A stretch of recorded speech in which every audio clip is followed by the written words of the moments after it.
High, বস এখানে দাঁড়া। ওই দিদি আমার ভাই না বিয়ে করবে, তো বলছি কি বিয়ের পরে স্বামীরা বউয়ের সঙ্গে কেমন ব্যবহার করবে একটু শিখাই পড়াই দাও দিন একটুখানি। ঠিক আছে, তুই কাজে যা। ঠিক আছে, এখানে বস। তুই বিয়ে করবি? ও দিদি মারলে কেন? এই তো, এই কৈফিয়তটা তোর বউর কাছে চাবি না, ঠিক আছে? তবে সংসার ভালো হবে। চ, আরো কিছু শেখাবো। এখানে দাঁড়া।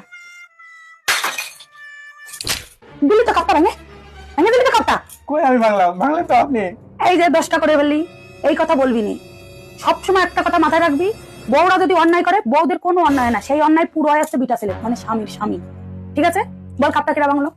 আমি এই তো সবসময় বিয়ের পরে বলবি, বউ যদি দোষ থাকে বউরে কোনো সময় বলবি না যে বউ অন্যায় করেছে, সবসময় তুই বলবি আমি অন্যায় করেছি, তবেই তোর সংসার হবে, নালে হবে না, বুঝেছিস?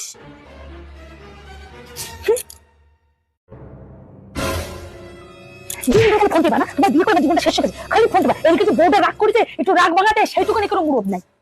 ওদি তুমি রাগ করেছো তাই আমি কি করব? মারলে কিসের জন্য? এই মারবো না, তোর এতক্ষণ ধরে কি শিখাচ্ছি?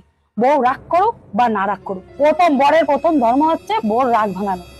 এটা যদি পারিস তাহলেই সংসার হবে, নালে হবে না। হ্যাঁ আমি বুঝে গেছি। দিদি দিদি দিদি আমার বিয়ের শখ মিটে গেছে, আমি বিয়ে করবো না। কেন ভাই, তুই বিয়ে করবি না কেন? আমি বিয়ে করবো না, আমার হাত করে দে। এই ভাই শোন